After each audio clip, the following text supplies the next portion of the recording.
Hello everybody, welcome back for another video. Hope you're all doing well and that you're all having a wonderful day. As always, leaving a like, leaving a comment, or subscribing. All of these things are very much appreciated as they do help out the channel. Welcome back to another News I Missed, where I go over news I missed. The Bitcoinization of Texas is one step closer. The Texas Pacific Land Corporation, Mawson Infrastructure, and JAI Energy have partnered to build a facility that guarantees 60 megawatts of Bitcoin mining on TPL surface in western Texas. Using today's hardware, it could accommodate up to 2.0 exahashes of Bitcoin mining operational capacity.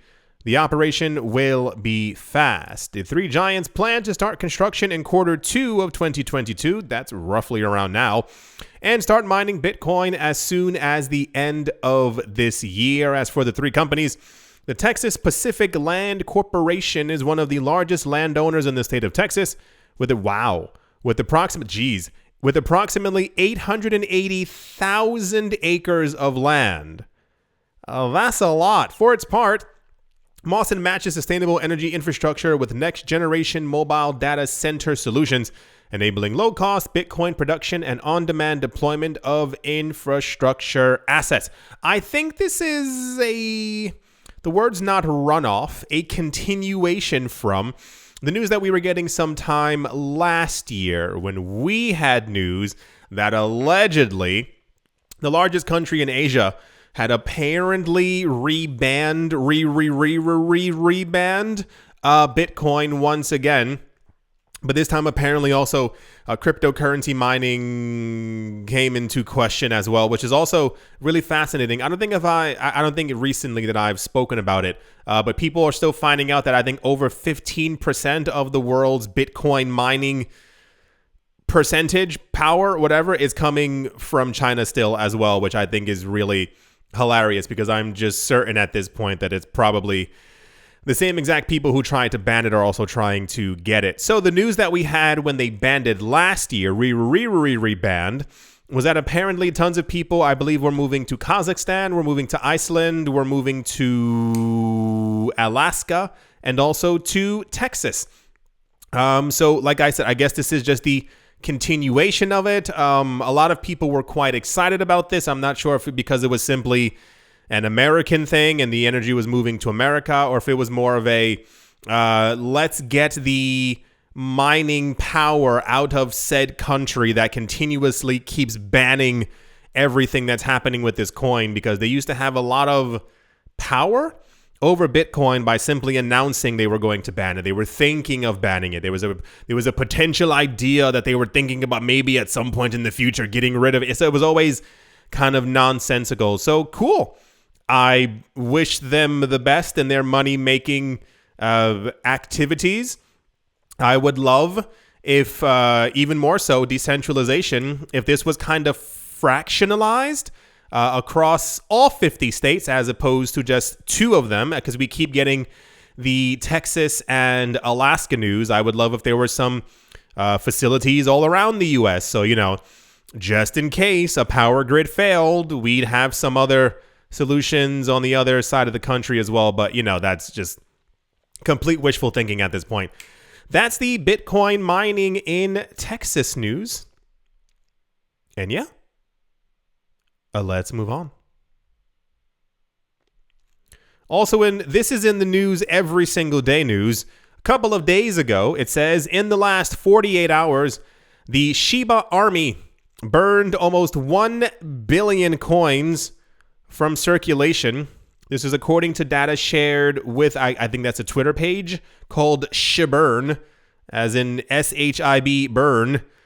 This platform tracks burn transactions and destroys Shiba Inu itself from time to time. In the meantime, a whale also purchased a massive amount of Shiba Inu. According to tweets shared by the aforementioned service over the past 24 hours, the Shiba community transferred a total of 948.6 million Shiba to dead-end wallets. The idea is these coins are never actually burned per se. You kind of send them to an address that has no way to send a transaction. So basically, it's always in there forever. Within the first 24 hours, around 607 million Shiba Inu were removed. Then another 341 million was sent to the unspendable wallet and locked there permanently. And there's the tweet for it right there. So cool. Yeah. I mean, this happens. I mean, when I say that it happens every day, I'm not joking. The Shiba Inu community is gigantimous. Like, I think people are underestimating exactly how large that they actually are. And the kind of mantra within the space right now is burn those coins as fast as you can so that we can raise the price. Let's be completely honest with ourselves. That's kind of the end goal for the entire thing. So yeah, cool. I think we also had news about this a day or two ago that they were near 1 billion as well. Once again, I still wonder exactly how, like, mathematically, how many would need to be burned of this coin for us to get to a 1 cent or 2 cent or 3 cent Shiba Inu, because I do feel like it's going to happen. I think the Shiba Inu project is doing quite well. They have tons of projects and DeFi platforms and all these other things that people are using.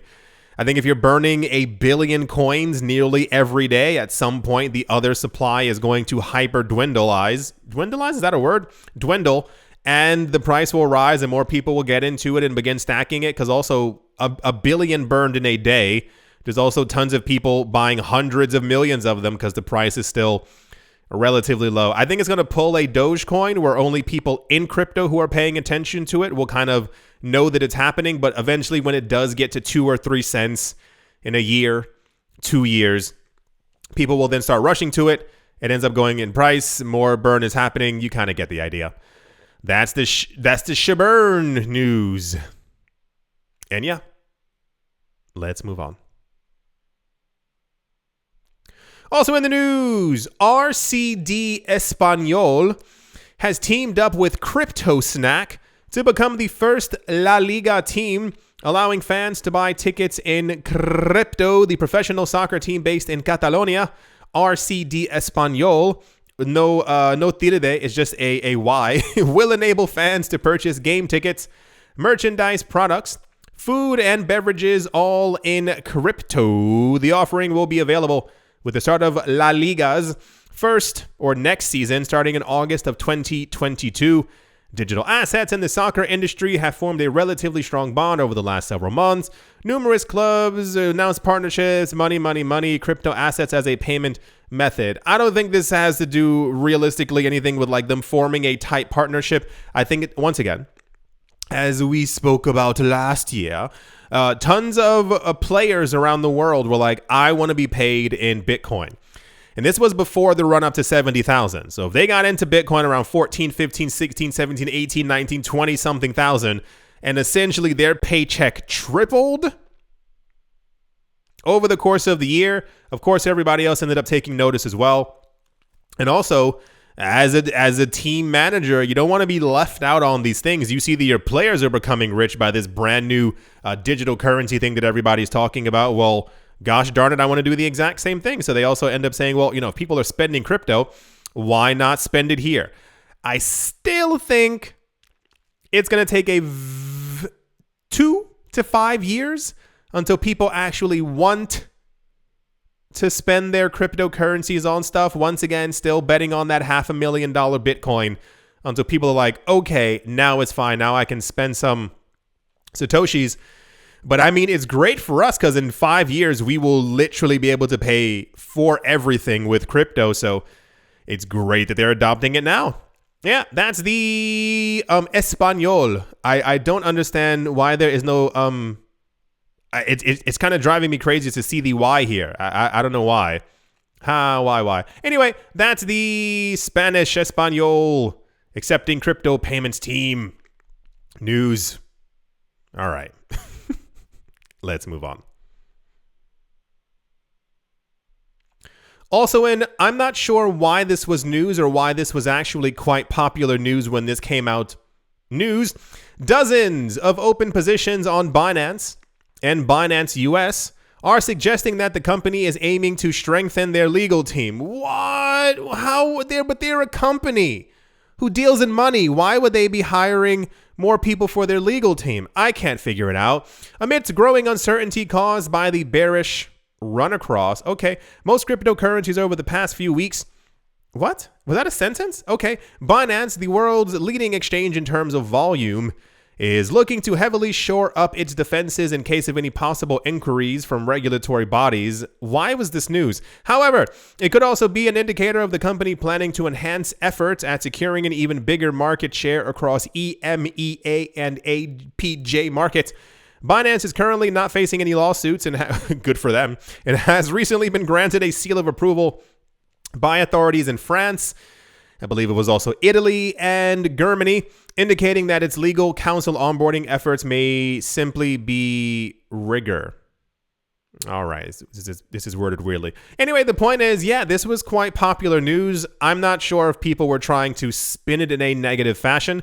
We also had news like this before for Coinbase, like months and months ago, like where they were simply hiring people for their legal disposition or something like that, and it's like, well, you know, they're making roughly around $1 billion per day through trading volume and stuff like that. I think it just kind of makes sense to have at least 45 lawyers standing in the background. Oh, look at that. Over 40 positions. Look at that. I thought I made that number up. Look at me. So cool.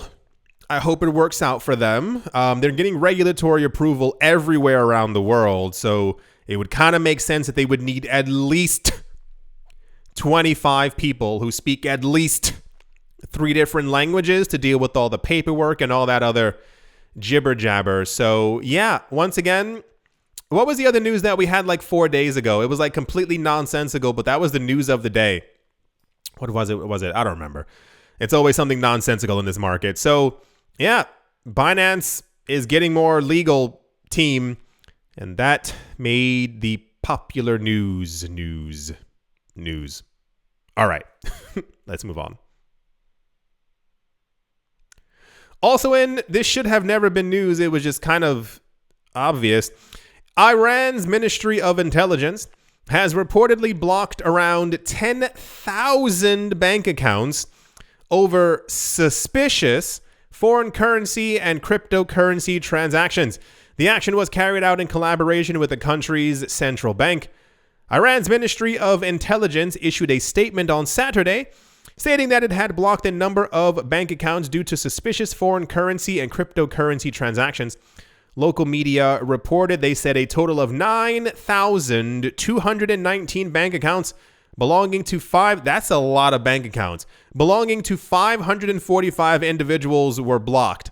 What is that, like 10 bank accounts per person? Oh boy, something's going on there. When this news came out, this was also relatively popular. We are not them, they are not us. We do not know why they blocked these. A lot of people were screaming freedom on Twitter and on the internet when this happened because they were like, you don't have the right to block their bank accounts. Listen, buddy boy, if you've ever signed up with a bank, they give you like those 3 pages worth of contracts. People usually flip to the last one and just sign at the bottom. Most bank accounts say, like, if it looks like you've been doing something that we don't want you to be doing, we can freeze your account. A lot of people forget that. They forget, it's not even small writing. It's usually like a mega paragraph somewhere in between. I'm going to assume, if you do, don't tell me. Just don't tell anyone. It's not their business. I'm going to assume that most of you do not have more than 5 bank accounts. I'm going to assume many of you don't have more than 10 bank accounts. See? Seems a little weird. I'm sure that, listen, there's always one person out there, so hello to you, sir and or madam, who has that many bank accounts and is drenched in money. But for everybody else out there, it doesn't seem that normal. So once again, we are in a situation where a lot of countries are trying to create their own central bank digital currencies. It makes a lot of sense that they would be doing any type of activity like this where they see people moving around crypto because they don't want them to. I thought that was like a huge mantra of ours. Banks don't like us. Governments can't stand us. They're going to block our bank accounts. Use crypto. Anyway, so hope those people, and apparently it was worth around like $2 billion.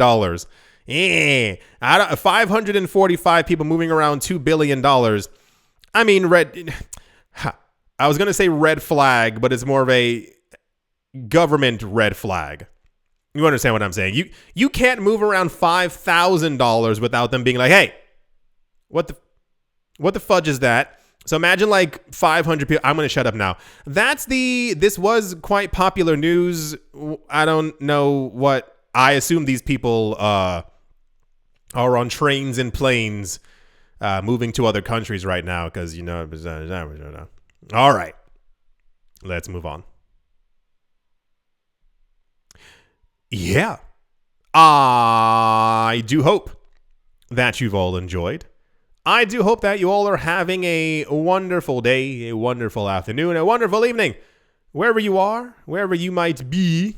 I do hope it's absolutely fantastic. Has anyone, which particular altcoins is everyone paying attention to around this time? I'm looking at a couple.